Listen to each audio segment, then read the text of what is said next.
Talabi. I'm from Lagos, Province 17.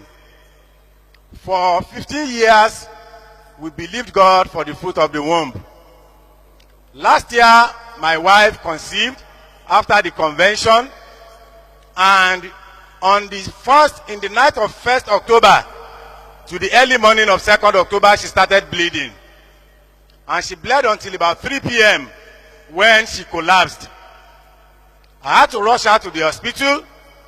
We got to the hospital, they looked at her and said the only thing that can save her life is if they do an evacuation. That if the evacuation is not done, the bleeding will continue. She did a scan and the results showed that there was incomplete abortion and the need to flush whatever is remaining. We agreed to the evacuation, it was done, and after she became strong enough, because her PCV dropped to about 13%, we went back home, and a few weeks after that, she had a dream and saw our father and the Lord, the General Overseer of the Redeemed Christian Church of God in that dream.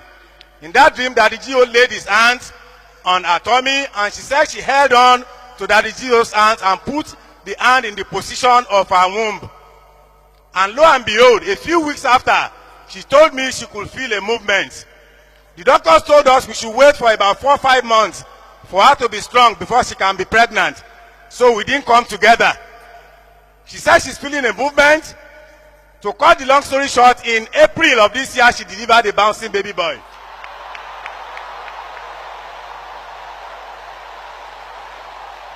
We had the naming ceremony of the baby boy, and immediately after the naming ceremony, because all the while we believed God for twin boys. Immediately after the naming ceremony, she became very weak and told me she can still feel a movement in her womb. 15 days after she had the first boy, she gave birth to a second boy. So, we waited for 15 years. God gave us 2 children in 15 days. Let somebody shout, hallelujah!